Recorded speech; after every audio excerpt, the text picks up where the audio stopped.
Shall we start? Let's go for it. Let's go Yeah. for it. And it's really nice to have you here, Irene. I know I've been begging you to be on the podcast for some time, so it's finally you've accepted. Absolutely, and I'm not a reluctant participant. It's really lovely to be here. It was actually your idea. It Remember, was. you were like, I want to be on the podcast now. I've got an idea. Oh, so Irene, for those of you who don't know you, I'll give a bit of an overview. So Irene, you have changed direction actually. You were originally working in HR, you took a bit of a career break and you decided to do something new, and that's how you found coaching. You're now a career coach, you're ICF accredited, you got your ACC, very well done. And your work is predominantly with mid-career women to work on their careers, to find careers, create careers that they love, right? Tell us a bit more about you. So I was 50 a couple of weeks ago. So I feel that I very much fall into this mid-career category. And having done decades in HR, I was very much looking for a new opportunity, a new challenge after I'd had a career break with both of my boys, who are now 23 and 13. So I'd always wanted to learn to coach, and I really enjoyed my career in HR. But I wanted to start to step away from the dismissals, the harder side of HR, and to really focus more on starting to make more of a positive difference in people's lives. And so I was looking for something very much for me that I could take forward for the sort of the next phase of my working life, something that I was really going to enjoy. And the pandemic brought a perfect period in time that I could start to pursue this passion remotely. And so I was really excited about that, and it was something that I really will always look back on that period of time as something that I really, really enjoyed doing. So I was on a search for a coaching course, and I suddenly discovered quite how complicated finding a coaching course is. In fact, this morning I Googled, just for a bit of research, I Googled to see what came up if you searched for coaching courses. And in 0.54 seconds, it produced 395 million coaching courses that I could have, chosen from. And so this was the point that I found myself in, several years ago now, when I was trying to find a coaching course. And it's something that I get asked about a huge amount, sometimes by my clients who have also decided that they would like to pursue a coaching career. And also by lots of people who have reached out on LinkedIn, and it's been lovely to hear from them that are hoping to start to pursue a coaching course in the near future. And they all want to know, how do you go about it? How do you find the right one? So I thought that would be an interesting topic to discuss today. And that's the focus of our conversation, right? How do you navigate this complex, increasingly complex world of coach training? So what do you do now? Tell us a bit more about, so you've done your coaching program. I've done my coaching. You've done a few coaching programs. And what type of work do you do now? So I very much now focus on helping mid-career professionals. The majority of my clients are female, but I do also have some lovely men that I get the privilege of coaching as well. And I help them very much sort of like rediscover who they are now, work out what it is that they want for the next phase of their career. Because all too often, my generation, you either fell into a career or you made some career choices back when you were 18, 21, 16, whatever age you were. And you carried on down that path, and you reach a point sometimes, certainly I did, where you suddenly think, this isn't for me anymore. I want something different. I want something more. You might want something that aligns better with your life or your passions or your interests. And so I have the exciting opportunity to partner with my clients and really get to work to discover what it is that they want, so that we can then create some new career opportunities and things that, career possibilities that they will go on and enjoy going forward, because I love the fact that people find a new career that, you know, really lights up their world again, and, you know, has that ripple of effect of going out and making them happier. Fantastic. And that's why you created Simba Coaching as well, to support these individuals. Absolutely, yes, yeah. Which is a whole new venture for me. I've never worked for myself before. So yes, when I went out, you referred to that fact. I did a couple of coaching courses. When I went out to learn how to coach, it really mattered to me that I could find a coaching provider that could give me sort of like an end-to-end experience, so that, you know, it was something. I think anybody that knows me knows I'm not the sort of person that goes in for sort of a half-hearted approach. It's if I go to do something, I have to do it properly, and it's a theme that's run through my life. So yes, so I went out to find a coach, training provider and course where I felt that I could learn to coach properly, and that it would give me an accreditation that I could go on and use, as you know, throughout my life, you know, so that I could start to get some associate work, plus also run my own business. Fantastic. So let's kind of start perhaps that discussion from that point. You know, you mentioned earlier, you know, a few years ago, you went on Google, you searched for coaching programs, and you know, stumbled on so many. Now, how did you start shifting and making some, you know, thinking about like a selection process of these different training providers? What did you do? So, well, first of all, I mean, it feels really overwhelming. Because I think because coaching as a profession isn't regulated yet. Yeah. You've got the extremes of, you know, like really highly sort of like professional coaching companies, through to the fact that you can literally log on and do a 5-day course online, and you suddenly get this certificate sent through to say that you've become a coach. So I think that my first awareness was the fact that there was this polarization, and then I became aware that, you know, there were a number of, you know, accredited coaching bodies. So because my circle was, you know, the HR circle, I started contacting lots of my HR colleagues and had many conversations about, you know, that this is the direction I was now thinking of taking my career in. What did people think? What were their views? What did people know about it? And the thing that kept coming back to me was, oh, you should get your ICF credentials. You should go and get your ICF credentials. So that then led me to the ICF website, where, you know, it comes up even as you start to search for it, that it's the gold standard in coaching. And then as you go through and you find, you know, who the ICF are, you know, you get this, you know, statement about them being like this huge global coaching provider. So I felt then that I was on the right track. I felt like I was starting to find my way, that this was going to lead me to an accreditation that would be seen as credible and trustworthy, and one that, you know, that it really mattered to me that my coaching clients would be able to work with me and feel that this accreditation gave them a basis that, you know, that I was a credible coach. That really did matter to me. Yeah. So that was your first step, really. Kind of, that was your first sifting method to look at, you know, which ones are accredited and which ones are not. And I'm thinking about that, actually, it is still confusing, because it's not just about being ICF accredited. There are some ICF courses that lead to that, much more for CPD.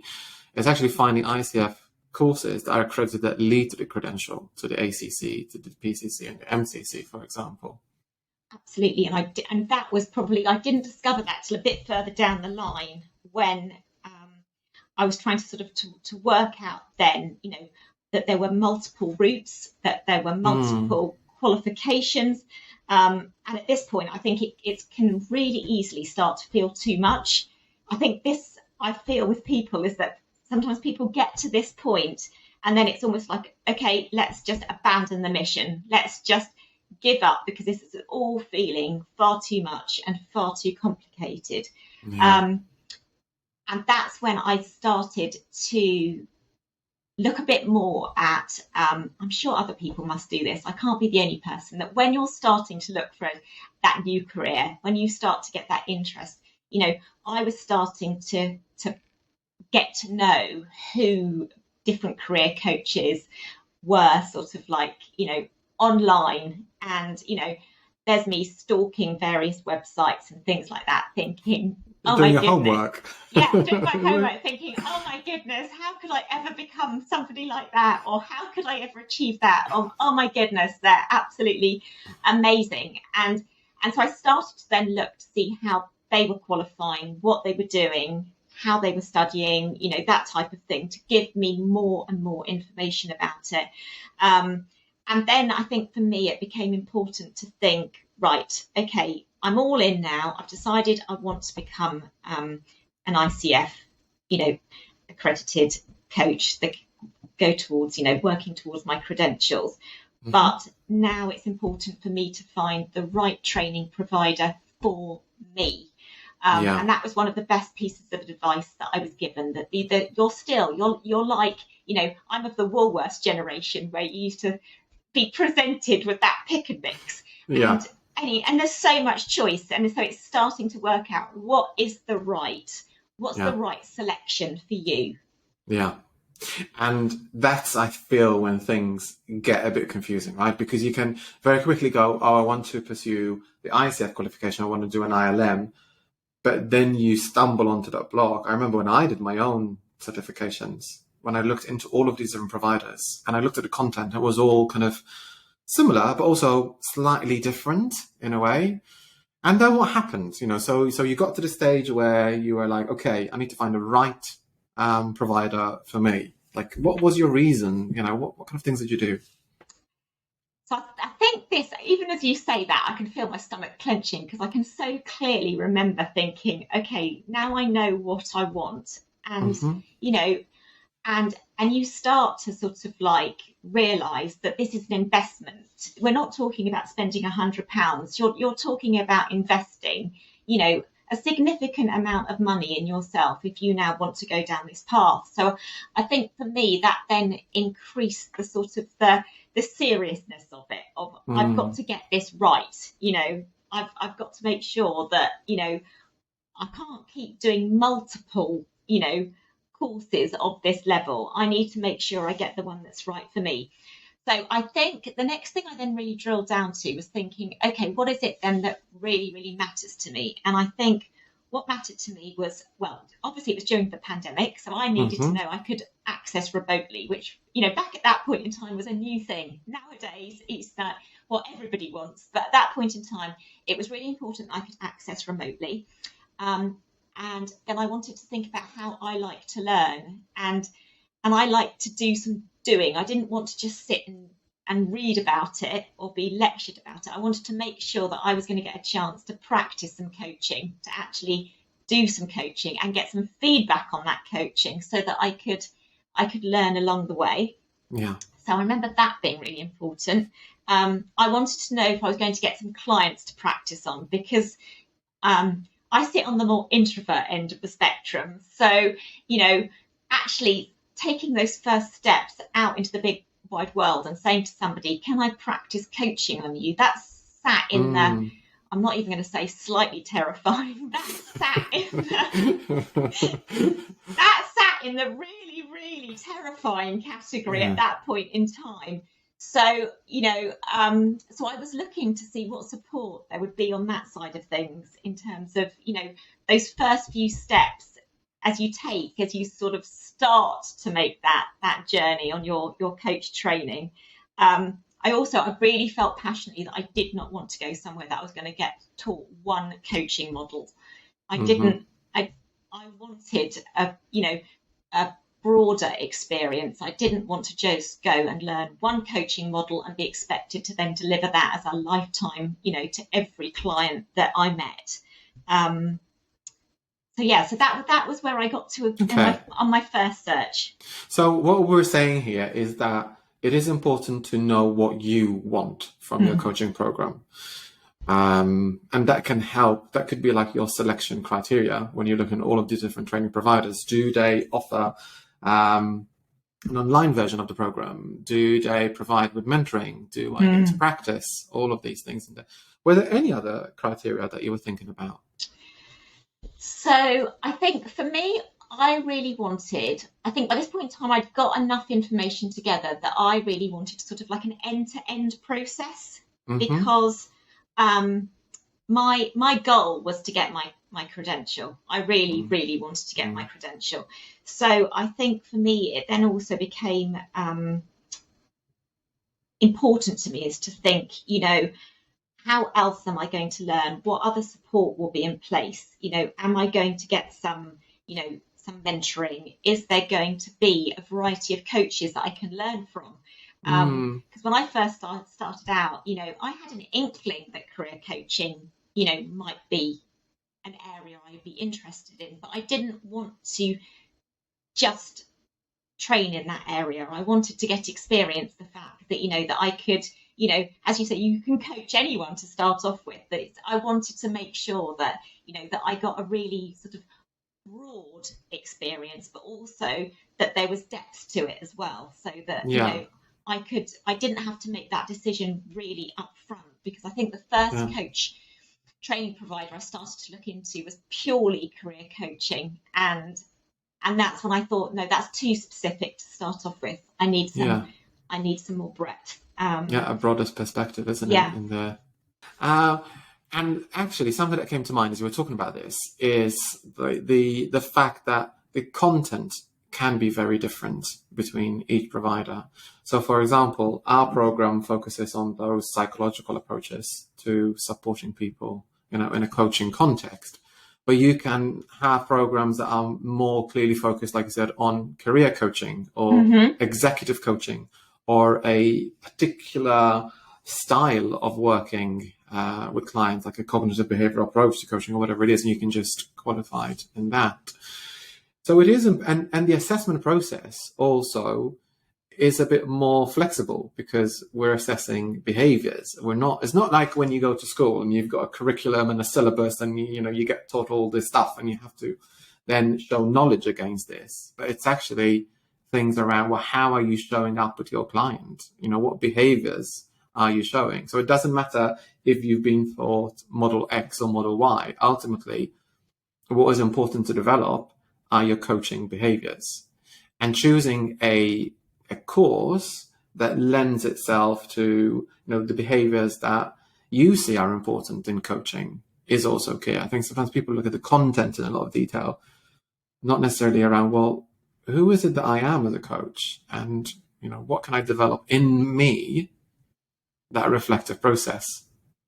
And that took a while for me to work out, that there was so much more to it, because I think the bit that I really, really underestimated is the fact that in reality, you're not just choosing a coaching provider, a coaching course to learn how to coach. Because, when people talk to me, there's lots of, there tends to be a number of reasons people will say to me that they're looking for a coaching course. They either want to learn the coaching skills, they want to improve their coaching skills, they want that credibility, or they want a coaching qualification to give them more career opportunities, because a coaching company is looking for it, or there's something they've got in mind, which is why they want that that actual credential. But I think for me, the bit that I really had underestimated was how much I as a person would change through the process.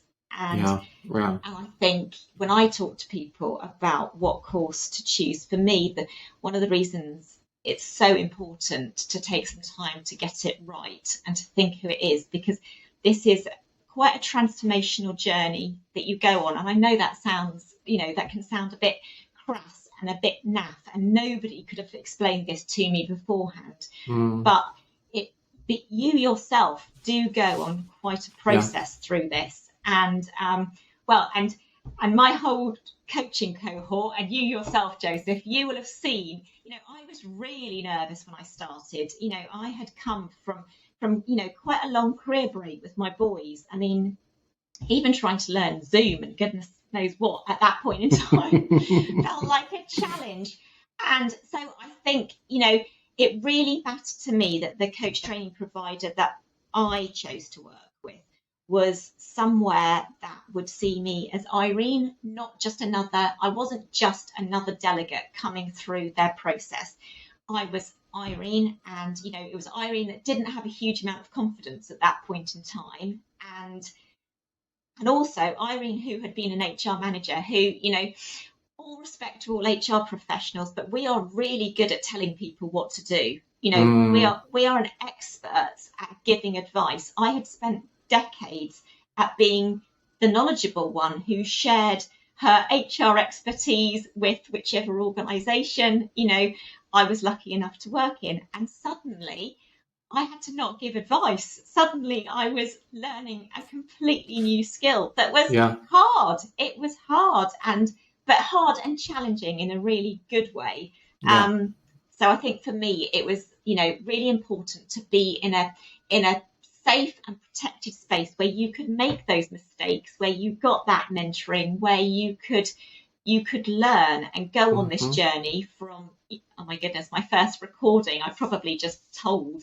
the poor person what to do throughout, right through to the point that you are being recorded for your ICF credential, and that the transformation that takes place is enormous. And you're spot on, having that continued support, even after you finish the program, whether it's via mentoring, alumni catch-ups, supervision, whatever it is, catch-up sessions, is really key. Because sometimes people come in and they'll say, oh, so once I do the program, I get my ICF accreditation. I'm like, well, there is another step, you need to practice. And it's different to another training course where you might get a qualification and then you go. Actually, you get the qualification, then you need to practice, get your mentoring, and after that, you get your ACC. Yeah, so it's important to see that. Right. Yeah. I think it's a really good question to ask is what happens when you get to the end of your program? What support is in place? And I have been supported from day one, right? And I'm still being supported in terms of, with each step forward that I take, the support has been there throughout. And, so what I always say to people is, really drill down into the coaching training provider that you're considering. Are they who they say they are? Do you get to meet any of your, any of that coaching company before you sign up? Can you speak to any of the alumni? Are they who they are? That whole Ronseal, tin test are they who they say they are? And that's why I'm always happy to have a conversation with anybody that's considering signing up, because I think it's nice for them to see that you're real, that there's genuine, that you have walked that walk along the way. And I think it's also like really, really important that when you're looking at that provider, that you're constantly asking yourself whether or not they're the right, are they the right provider for me? Will the support be there throughout? Are they going to, I know when I was working up to my accreditation, it's hard. It is hard. And suddenly, you're reaching out for support because, you've got an exam to sit, or there's, there's things in place. And I think for me, that continuity of knowing that, that the support does continue, that there are alumni meetups, there's supervision that I can access. That's all been really important to me. And also, what are the quality of the learning materials as you go along? I mean, I had this incredible learning portal, and which, it's I can honestly say it's the best learning portal I've ever had access to on any training program, and it's there to accompany you every single step of the way, and to go back to and to reflect on, with all everything from some of the tools you need, the letters you need. I mean, every single thing that I've needed I've been able to find on there, and that really, really was an enormous support to me along the way. Yeah. Yeah, a thought that came to mind as you're saying this, it's about establishing whether your training provider is also adopting those coaching competencies that we would see in a coach, right? Are they Yeah. being honest? Are they being genuine? Are they being quite directive and salesy, or are they letting me make up my mind in terms of the coach? Like, are they showing those same competencies that I would expect? Because ultimately they're coaches. Yeah, and that is such a good a good point to make, and all I can say is from my experience with every single coach that I have worked with, from Become Mm-hmm. training and coaching, they have all absolutely displayed those competencies and those traits. But what I love about it is the fact that every single coach and trainer is different, and they're all completely unique. It's not like a cookie cutter approach of coaches. Every single person, and that's what I've really loved in the fact is getting to work alongside so many different coaches, all of which they've got their own interests, they've got their own coaching practices that run alongside. And so there's just such a huge wealth of information that you can sort of learn just by sort of seeing people's different styles. Yeah, which is also another great. I mean, thanks for that feedback. It's really valuable, and I'll pass that message to the rest of the team. It's about this idea around: do I get one approach? Do I get to work with one person, or will this open up a number of different doors and windows and everything, so that I can work with different people, doing all sorts of learning from different people? Yeah. We're getting quite close towards the end, Irene, of our podcast today. And, we could keep on talking about this. But if you had to kind of summarize, what could be some of the key takeaways? If somebody's thinking about becoming a coach, and they're at that point that you were a few years ago, going online and feeling a bit overwhelmed, what would be some tips that you might have? So my first tip is to do it. Because often as you start to consider doing something new, that inner voice inside of you can start to shout really loudly to say, oh, don't do it, it's all too scary, it's all too much. So my first piece of advice is to really believe in the fact that if this is something that you want to do, then absolutely pursue your dream of being a coach. It is the best decision that I made. And then my second tip is the fact is, take your time to make sure that you get an accredited, training provider. I have heard too many horror stories of people spending huge amounts of money on courses that are not going to give them what it is that they want. So go back to that core basis of, what is your why? Why do you want to coach? What's your aim of coaching, and what do you need to be successful in the coaching area that you want to one day work in? And I think as long as you keep revisiting that, then you will find the right path, and hopefully you will find a coaching provider that that you too can be working with several years down the line, and you'll be delighted to volunteer to go on a podcast and say, I want to talk about my story. I want to talk about my story because I want to help other people, take that step and feel confident about doing it, that they have invested in themselves and they've made the right decision. That's brilliant. What a positive way to end the podcast today. Oh, thank you so much, Irene, for giving us a little bit of your time to tell us about your experience. And I wish you many, many more years of success in coaching. Thank you so much, Joseph. It's been a pleasure.